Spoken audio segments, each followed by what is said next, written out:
ආයිබෝවන් සියලු දෙනාටම සුබ නව වසරක් වේවා ලැබුවා වූ 2026 වසර සාමයේ සතුට සෞභාග්‍ය පිරි සුබ නව වසරක් වේවා කියලා හදවතින්ම ප්‍රාර්ථනා කරනවා. දැන් අපි මුලින් ඉඳලම කිව්වා මේ ආණ්ඩුව මේ රට කනවා, අධ්‍යාපනය කනවා, ආර්ථිකය විනාශ කරනවා, මේ රට නැත්තටම නැති කරනවා කියලා අපි මුල ඉඳලාම කිව්වට ඩෝබියෝ ඔක තේරුම් ගත්තේ නැහැ. දැන් සමහර ඩෝබින්ට තේරුම් අරන් යනවා. මොකද රටේ නීති ආධිපත්‍ය කෙලෙසමින් යනවා, අධ්‍යාපනය වනසමින් යනවා. ඒවා දැකලා දැකත් සමාජ මාධ්‍ය, ජනමාධ්‍ය, ශාස්ත්‍රීය සෑම මාධ්‍ය ආයතනයකින්ම මේවා දැකත් තාමත් ඩෝබියෝ මේ ආණ්ඩුව හොදන ඩෝබියෝ පිරිසකුත් ඉන්නවා.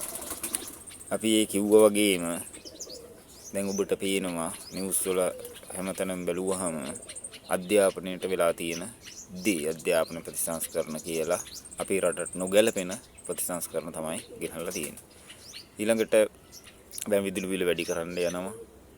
ඊළඟට ගෑස් වැඩි වෙනවා. මේ රට ආර්ථික අර්බුදයකට නැවතත් තල්ලු කරගෙන යනවා. නීති ආධිපත්‍ය දිහා බැලුවහම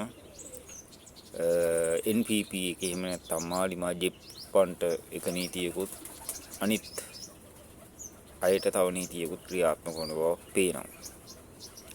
ඒකට දෙන්න පුළුවන් උදාහරණ තමයි අර ගල්ගමුවේ පස් කපද්දී බොරළු කපද්දී උන්ව අත්අඩංගුවට ගන්න ගිය නිලධාරීන්ට අච්චර බාධා කරලත් උන් අත්අඩංගුවට ගත්තේ නැහැ. හැබැයි මතුගම සභාපතිතුමා ඒකාම්වරියට රාජකාරියට බාධා කරා කියලා අත්අඩංගුවට ගත්තා. දැන් ජනවාරි 8 වෙනකන් වන්දනාගාරගත කළා. කෝ නීතිය ලංකාවේ? නීතිය වලපල්ලට ගිහිල්ලා වැළලිලා තියෙනවා. ඒ කියන්නේ සියලුම පොලිසි JVP පොලිසි බවට පළවත්ත පොලිසි බවට පත් වෙලා ඉවරයි මේ වෙද්දී. මේවා රටට භයානක පූර්වාදර්ශ, ඉදිරි සමාජයට භයානක පූර්වාදර්ශ, රටට භයානක තත්ත්වයක් ඇති වෙන්න බලපාන සාධක. ඊළඟට අර 6 ශ්‍රේණියේ මොඩියුලේ ඉංග්‍රීසි පොතේ ඉංග්‍රීසි සිලබස් එකේ ඒ ඇතුළත් කරලා තියෙන දේවල් මුන් කරන්නේ මුන්ට උවමනා කරන දේවල්, මුන්ගේ හිත අස්සේ තියෙන දේවල් හැමදේම ළමයින්ගේ ඔළුවට දාන්න. එතකොට මේක නිරාගමික රාජ්‍යයක්, සංස්කෘතියක් නොහඳුනන, අම්මිත් තාත්තික් නොහඳුනන අමුතුම රාජ්‍යයක් බවට පත් කරන්න තමයි මේ යන්නේ. ඒ කියන්නේ උන්ගේ අවශ්‍යතාවයන් වෙනුවෙන් හරි නිගේ, හරි නියමර සූරිය වැනි ත්‍රාඩ අගමැතිවරියෙක් මෙතෙක් ලංකාවේ බිහි වෙලා නැහැ. මේ වගේ ළමයින්ට වින කරන. හින්දා අපිට පේනවා මේ රට දැන් යන්නේ මොන දිශානතියටද කියලා.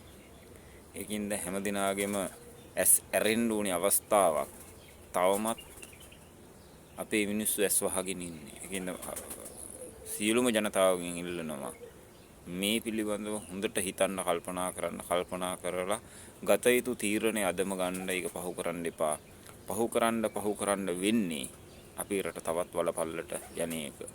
76 අවුරුද්දක සාපය ඉවත් කරන්න ආපු මෙවුන්ගේ සාපය, 77 වසරේ සාපය